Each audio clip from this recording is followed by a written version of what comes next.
Media में आपका स्वागत है। दोस्तों, बिहार इलेक्शन अपने उरूज पर है।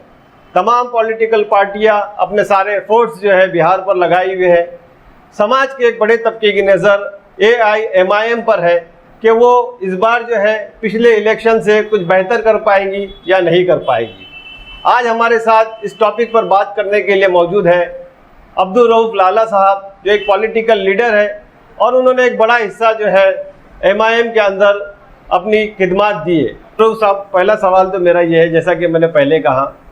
कि एक बड़े तबके की नज़र MIM के परफॉर्मेंस पर है बिहार के ताल्लुक से। तो छोटा सा सवाल ये है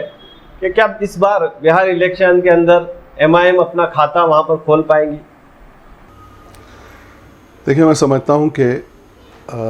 MIM ने पिछली मर्तबा जो है जो उपचुनाव हुए थे, तो उपचुनाव में किशनगंज की सीट जो है जीती थी। तो उससे ऐसी आशा की जा सकती है कि हो सकता है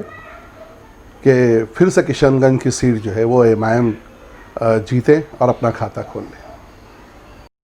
के पहले एक माहौल था, लेकिन देखते हैं कि हम बहुत तेज़ी के साथ तेजस्वी यादव की क़यादत में महागठबंधन ने इलेक्शन के मुद्दे सेट कर दिए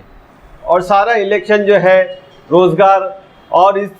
रोज़गार से रिलेटेड मुद्दों पर आ गया है। और लोगों को एक उम्मीद जागी है कि अब की बार जो है हो सकता है कि सेकुलर फ्रंट महागठबंधन जो है एक बेहतर परफॉर्मेंस कर जाए। लेकिन साथ साथ इस बात का भी डर है कि MIM के माइनॉरिटीज़ के जो वोट है, जो MIM हमेशा लेती है,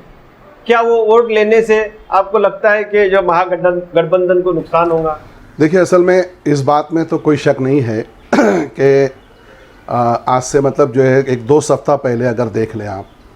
तो बिल्कुल इस तरह का बिहार का जो माहौल था, बल्कि बड़े बड़े जो राजनीतिक पंडित हैं वो भी मतलब जो है ये विश्लेषण जो कर रहे थे, जो बता रहे थे बातें, उसके अंदर ये कह रहे थे कि साफ तौर पे कि भाई ये लड़ाई तो है ही नहीं, बिल्कुल एक तरफा है। और नीतीश कुमार के सामने जो है और BJP के सामने जो है तेजस्वी कल का लड़का, और वो क्या कर पाएंगा, लालू यादव है ही नहीं, लालू यादव जो है वो जेल में है। और ऐसे के अंदर जो है कोई बड़ा गठबंधन मतलब इनका नज़र नहीं आ रहा है। ये सिचुएशन, ये सूरत हाल तो थी, उसमें कोई शक नहीं।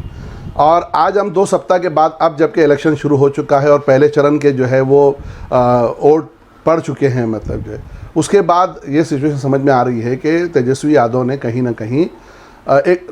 होता ये है उमूमन कि जो सत्ताधारी पार्टी होती है वो कहीं ना कहीं नैरेटिव सेट करती है, लेकिन इस बार ऐसा हुआ है कि तेजस्वी यादव ने जो है वो नैरेटिव सेट किया है। और वो रोज़गार का नैरेटिव जो है उन्होंने बहुत खूबी के साथ जो है आज वो जिस तरह से उन्होंने नारा दिया है कि पढ़ाई, कमाई, सिंचाई, दवाई, ये जो मैं समझता हूँ कि ये वो बेसिक मुद्दे हैं जिस पर जो है बिहार का युवा जो है काफ़ी जो पिछड़ा हुआ है रोज़गार के अंदर, कहीं ना कहीं शिक्षा में पिछड़ा हुआ है, जो है स्वास्थ्य के उसमें देखें आप तो पिछड़ा हुआ है। अब वो इस मुद्दे को जो है अपना रहा है, उसके करीब आ रहा है। रही बात MIM की, देखिए हमारा जो देश है वो लोकतांत्रिक देश है और इसके अंदर जो है हर पक्ष को जो है ये संविधान ये आज़ादी देता है कि वो मतलब जो है इलेक्शन लड़े। और इसी तरीके से MIM भी चूँकि एक पॉलिटिकल पार्टी है, एक राजनीतिक दल है, तो स्वाभाविक है कि वो भी मतलब जो है तो अपनी किस्मत आजमाए। और बिहार के अंदर इस तरीके से जो है वो भी अपनी किस्मत आजमा रहे हैं। अब ये कहना कि वो सेकुलर वोटों के लिए जो है नुकसानदेह साबित हो सकते हैं, तो देखिए ऐसा है, मेरा मानना ऐसा है कि पर्टिकुलर सीमांचल का जो इलाका है उस इलाके के अंदर असदुद्दीन अवैसी साहब ने अपने कैंडिडेट, ज़्यादातर कैंडिडेट जो उनके हैं 25-26 कैंडिडेट उन्होंने वहाँ खड़े किए हैं। मेरा व्यक्तिगत मानना ये है कि एक तो ये संख्या और कम होनी चाहिए थी, इनको 26 से भी संख्या अपनी जो जहाँ जो क्षमता है, आदमी ने उस क्षमता के हिसाब से जो है अपनी सीटें खड़ी करनी चाहिए। मेरा अपना ज़ाती तौर पे, व्यक्तिगत तौर पे ये मानना है कि उनको सीटें और कम खड़े करनी चाहिए। एक चीज़ तो ये। दूसरी चीज़ ये कि मैं नहीं समझता कि 244 और 245 की इतनी बड़ी संख्या है मतलब बिहार के उसकी सीटों की, और उसके अंदर जो है 25-26 सीटों वाले कोई पार्टी जो है वो बहुत बड़ा कोई नुकसान पहुंचा सकती है सो कॉल्ड सेकुलर फ्रंट को। मुझे नहीं लग रहा कि इस तरह से कि MIM कोई बहुत ज़्यादा नुकसान पहुंचाने की मतलब जो है स्थिति में होगी और वो उसकी वजह से जो सेकुलर फ्रंट को कोई बहुत ज़्यादा नुकसान होगा, ऐसा मैं नहीं मानता। ठीक है। दूसरा अब्दुल साहब, जो एमआईएम की पॉलिटिक्स के ऊपर लोगों के सवालात लोग उठाते हैं कि जिस तरह से मुस्लिम वोट बैंक की सियासत एमआईएम करती है और जिस तरह का मुल्क का माहौल है, पिछले कुछ सालों से जो है हिंदुत्व के नाम पर जो है लोगों के जहनों को जो है पोलराइज किया गया है, क्या आपको लगता है कि आज के हालात के अंदर भी इस तरह की पॉलिटिक्स की कोई गुंजाइश है? देखिए, ऐसा है कि एक बात तो मैं समझता हूँ कि बहुत साफ तौर पे हमको समझनी चाहिए कि बहुजनों के अधिकार के लिए अगर बहुजन समाज पार्टी बन सकती है, दलितों के अधिकार के लिए रावण भीम सेना बना सकते हैं, हिंदुत्व के नाम पे बीजेपी जो है एक पॉलिटिकल पार्टी अगर बना सकती है, और इस तरीके से कुशवाहों के लिए मतलब उपेंद्र कुशवाहा जो है तो वो एक पॉलिटिकल पार्टी बना के लड़ सकते हैं, तो ये बहुत स्वाभाविक है कि मुसलमानों की आवाज़ को उठाने के लिए, मुसलमानों के मुद्दों को, अक़लियतों के मुद्दों को रखने के लिए कोई पार्टी हो ऐसी जो कि अक़लियतों की नुमाइंदगी कर सकती हो। उस बेस के ऊपर मैं समझता हूँ कि महाराष्ट्र के अंदर आप देखें तो समाजवादी पार्टी और अब मतलब जो है हैदराबाद के एमआईएम मजलिस इत्तेहादुल मुस्लिमीन जो है, ये वो पार्टियां हैं जो कहीं ना कहीं अब ये इस तरह से एक उनकी पहचान बन गई है कि वो मुसलमानों की बात करती है, अक़लियतों की बात करती है। ये एक तो ये एक कॉमन बात है जो मैं आपको बता रहा हूँ। तो मैं समझता हूँ जमहूरियत के अंदर हर मतलब जो है, देखिए डाइवर्सिटी ही इस मुल्क की जो है वो सबसे बड़ी खूबी है कि यहाँ पर मतलब जो है अनेकता में एकता का जो बात है कि हर कोई अपनी बात को रख सकता है। तो इस तरीके से अगर कोई मुस्लिम फ्रंट बना के अक़लियतों की बात रखता है तो मैं नहीं समझता कि वो कोई गलत बात मतलब होगी। हाँ, ये बात ज़रूर है, मैं इस बात को मतलब जो है तो मानता हूँ कि एमआईएम जिस तरह की सियासत मतलब जो है, ख़ास करके बिहार के सिनारियों में मैं बात करूँगा, और स्टेट की बात तो मैं किसी और स्टेट के मुद्दे पे हम किसी और वक्त बात कर सकते हैं कि वहाँ, इसलिए कि हर स्टेट के मिजाज अलग होता है, वहाँ का जोग्राफी अलग, वहाँ के समीकरण अलग होते हैं, है ना, वहाँ की मतलब जो है भाषाएं, वहाँ का मतलब जो है कल्चर, वहाँ की सभ्यता, हर चीज़ें जो है वो भिन्न भिन्न तरीके का देश। आपको पता है कि यहाँ पे बिहार के सिनारियो में अगर मैं बात करूँ तो ये हो सकता था कि एमआईएम के मुस्लिम छवि, मुस्लिम पहनावा, मुस्लिम जज्बाती मतलब जो है वो भाषण, ये सारी चीज़ें जो है मुसलमानों को उतना प्रभावित नहीं करती थी जितना कि हमारे जो दीगर समाज के जो भाई हैं, मतलब जो हमारे हिंदू भाई हैं, उनको मतलब प्रभावित करती थी। ये बात कही जाती है और किसी हद तक मैं इस बात को मतलब जो तो मानता हूँ, ख़ास करके उत्तर प्रदेश और बिहार के सिनारियो में अगर देखा जाए कि असदुद्दीन अवैसी साहब की तकरीरों से, अकबरुद्दीन अवैसी साहब की तकरीरों से मुसलमान तो उतना मुत्तहिद मतलब जो है तो नहीं हो पाता जितना, लेकिन उसके अगेन उसके मुखालिफ में ये हो जाता, ज़रूर हो जाता है कि हिंदू जो है उनको मुत्तहिद करने में, इनकी तकरीरों के हवाले दे के और इनके भाषणों से और इनके मतलब जो है लुक से, उन चीज़ों से कहीं ना कहीं जो है तो हिंदू मुत्तहिद होता, और हिंदू मुत्तहिद होता तो बट नेचुरली उसका फ़ायदा बीजेपी को होता। देखिए, जब ये बात कही जा सकती है कि एमआईएम की वजह से जो है नुकसान होता है, तो वो नुकसान उन मानों में मतलब होता है, जैसे अगर अभी मैं समझता हूँ कि हालात बदल गए, असदुद्दीन अवैसी साहब ने भी कहीं ना कहीं इस बार मैं समझता हूँ कि बहुत समझदारी का सबूत दिया है। एक तरफ तो उन्होंने ये की गलती कि बहुत ज़्यादा 26 भी मैं समझता हूँ कि उनकी 244 में 26 कोई माने नहीं रखता है, लेकिन बहरहाल उनकी अपनी जो कैडर है या उनकी अपनी जो ताकत, पॉलिटिकल क्षमता है, उसके हिसाब से 26 मेरे हिसाब से ज़्यादा है, उससे भी उनको कम करना चाहिए। एक तो ये, सेकंड ये कि अगर असदुद्दीन अवैसी साहब या एमआईएम अकेले अगर वहाँ लड़ रही होती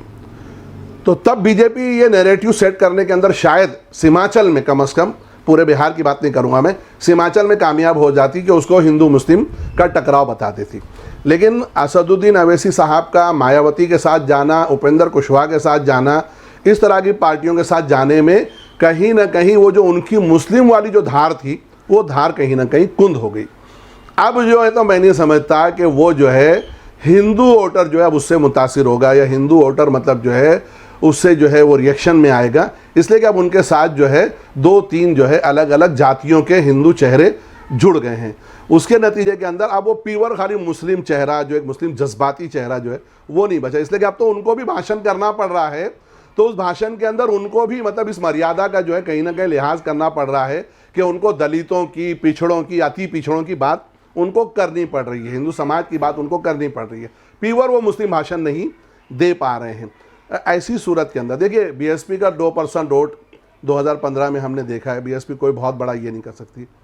अब इस गठबंधन को बीएसपी मायावती के एक बयान ने और नुकसान पहुंचा दिया बिहार में, कि उन्होंने मतलब कहा कि जो 7 विधायक उनके उत्तर प्रदेश के जो टूट के सपा में गए हैं, उसके बाद मायावती का ये कहना कि अब हम मतलब जो है बीजेपी को सपोर्ट करेंगे। उसने वैसी ही जो है अवैसी साहब के गठबंधन पर एक प्रश्न चिन्ह लगा दिया। तो अब वैसे ही मशकूक हो गए वो लोग, मतलब पहले बी टीम कहा जा रहा था, मशकूक हो गए। ऐसी सूरत के अंदर मायावती का कोई वर्चस्व नहीं, उपेंद्र कुशवाहा अपनी सीटें बचा नहीं पाए, कोई बहुत बड़ा काम वो कर नहीं पाए, सीटें जीत नहीं पाए थे। ये सारी चीज़ों को देखते हुए और जिस तरीके से अब तेजस्वी ने नैरेटिव को सेट कर लिया है और अब वो अपनी पीच पे अब अपोजिशन को खिला रहे हैं तेजस्वी, उन हालात के अंदर मुझे नहीं लग रहा है कि ये थर्ड फ्रंट मतलब जो है जिसमें मायावती, उपेंद्र कुशवाहा, अवैसी साहब और मतलब जो है कुछ पार्टियां मतलब जो है वहाँ की स्थानीय मतलब छोटी छोटी पार्टियां जो उसके अंदर हैं, ये फ़रन कोई ख़ास कर पाएगा या ये फ़रन जो है वो तेजस्वी के फ़रन को नुकसान पहुंचाने की पोजीशन में है, मुझे नहीं लगता। मुझे लग रहा है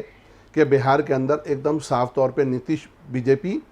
और दूसरी तरफ मतलब जो है तेजस्वी और कांग्रेस और सीपीआई सीपीएमएल, ये जो वाम दलों का जो गठबंधन, ये कहीं ना कहीं जो है तो मैं समझता हूँ इन्हीं के दरमियान में मतलब वो हो रहा है। इसलिए ये कहना कि असदुद्दीन अवैसी साहब जो है वो वोट कटवा हो सकते हैं, तो मैं समझता हूँ कि समीकरण टोटली चेंज हो गए हैं और अब मतलब एलजीपी तो हो सकती है कि वो मतलब जो है वो वोट कटवा की सूरत में भूमिका में आ जाए और वो जो है बीजेपी के और जेडीयू को जो है तो नुकसान पहुंचा दे, लेकिन थर्ड फ्रंट नुकसान पहुंचा पाएगा या ये खुद कोई बहुत बड़ा गेन कर पाएंगे, मुझे ऐसा नहीं लगता। ठीक है अब्दुल रऊफ साहब, दोबारा हम जो अपने पहले सवाल पे आते हैं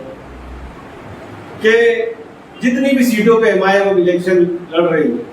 आपको लगता है कि कुछ सीट जीत पाएंगे? देखिए, असल में बिहार को ना एक बात हमको मान के चलना पड़ेंगे कि बिहार के अंदर जो है वो भले मुद्दों पर बात हो रही हो, नो डाउट, मतलब के मुद्दों पे बेरोज़गारी पर, पलायन पर, स्वास्थ्य पर, शिक्षा पर मतलब जो है बात हो रही है, लेकिन ये एक हकीकत भी हमको माननी पड़ेगी कि ज़मीनी स्तर पर वहाँ पर जो है वो जातियों का एक बहुत बड़ा फैक्टर है जो काम करता है वहाँ पे। तो अभी मैं तो ये विश्लेषण नहीं कर पाऊँगा, इसलिए कि मैं पूरी तरह से मतलब जो है वहाँ की जो ज़मीनी मतलब जो है हकीकत क्या है मैं उससे बहुत ज़्यादा वाकिफ़ नहीं हूँ। तो लेकिन ऐसी सीटें जहाँ पर के उन्होंने मतलब जो है एक नॉन मुस्लिम चेहरा दिया है और किसी ख़ास जाति का चेहरा दिया है और वहाँ पर मुस्लिम भी अगर उसको सपोर्ट अगर कर देता है और वो जातियों का जो समीकरण है वो भी उनके बस में बैठता है, तो मैं समझता हूँ कि कुछ सीटों के ऊपर हो सकता है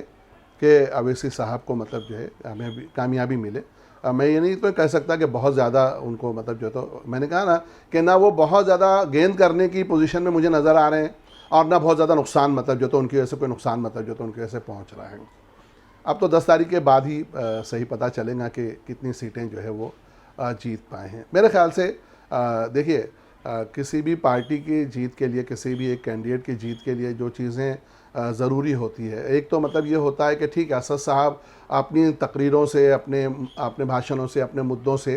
किसी कैंडिडेट का मतलब जो है 40% फ़ायदा कर सकते हैं, अगर बढ़ा कर भी कहूँ तो 30-40% फ़ायदा कर सकते हैं, लेकिन हकीकत तो ये है कि 60-70% तो उस कैंडिडेट को गेन करना है। और वो कब गेन करेगा? जब वहाँ कैडर बेस्ड ऑर्गेनाइजेशन हो।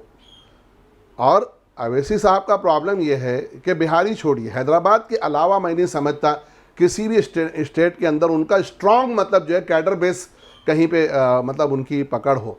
ज़मीनी स्तर पे उनके कार्य कर। देखो, होता ही है कि जितनी पार्टियां हम देखते हैं, खास करके जो नेशनल लेवल की जो पार्टीज़ हैं, चाहे वो बहुजन समाज भी हो, आपको पता है कि बहुजन समाज भी जो है, ये लोग भी जो है वो काशीराम के ज़माने में बहुत निचले स्तर से ऊपर आए हैं। ग्राम पंचायत में जाना और उसके बाद ग्राम पंचायत से फिर उसके जो नीचे जो गांव के इकाई चुनाव होते हैं उसके अंदर आना, फिर नगर पालिका में आना, महानगर पालिका में आना, ये रूटीन है। मैं समझता हूँ अगर असद साहब भी इस तरीके से अगर दूसरे स्टेटों में अगर जाते हैं कि वो भी ज़िला परिषद से होके, इकाई चुनाव से होके, नगर पालिका, महानगर पालिका, इस तरीके से आते हैं, तो उसका ये होता है कि आपको ज़मीनी स्तर पर आपके कार्यकर्ता होते हैं, आपका एक कैडर बनता है और उसके बाद ये होता है कि फिर वो कैडर जो है वो कहीं ना कहीं जो है वो आपको वोटरों को जो है वो आपके पक्ष में लाता है और आपको फ़ायदा पहुंचाता है। जबकि मैं नहीं समझता कि इस तरह का कोई कैडर बेस वहाँ पे बिहार के अंदर एमआईएम का है, और हैदराबाद को छोड़ के और किसी स्टेट के अंदर भी उस तरीके से मजबूत जो है एक ऑर्गेनाइजेशन सेटअप या एक कार्यकर्ताओं का एक पूरा सेटअप जो है वो ऐसा सेटअप तो मुझे नज़र नहीं आता एमआईएम का किसी और स्टेट के अंदर भी। इसलिए बहुत ज़्यादा मैं ये नहीं कह रहा हूँ कि बहुत ज़्यादा जो है वो गेन कर पाएंगे। हाँ, ये है कि असद साहब की मेहनत से और नीचे कुछ जातियों के समीकरण से, लेकिन बिहार का मैं आपको बताऊं कि बिहार का वोटर जो है वो देश के तमाम वोटरों के अंदर एक माना जाता है कि बिहार का वोटर जो है वो बहुत ही बुद्धिशाली और बहुत ही मतलब जो है ना वो इंटेलिजेंट होता है और वो चीज़ों को समझता है और चीज़ों को समझ कर जो है वो वोट करता है। तो ऐसे के अंदर मुझे नहीं मतलब ये लग रहा है कि थर्ड फ्रंट जो है ये बहुत ज़्यादा गेंद करने के या बहुत ज़्यादा नुकसान पहुंचाने की पोजीशन में। दोस्तों, ये थे अब्दुल रऊफ साहब। इनका अंदाजा है कि इस इलेक्शन में ना एमआईएम बहुत ज्यादा सेकुलर फ्रंट को नुकसान पहुंचा पाएगी और ना बहुत ज्यादा गेन कर पाएगी। हम देखते हैं इलेक्शन रिजल्ट के दिन कि इनके अंदाजे इतने सही साबित होते हैं। अब्दुल रऊफ साहब, जनमत मीडिया से बात करने के लिए आपका बहुत बहुत शुक्रिया। दोस्तों, हम दोबारा मिलेंगे नए मेहमान के साथ, नए उन्वान के साथ। तब तक के लिए मुझे इजाजत दीजिए।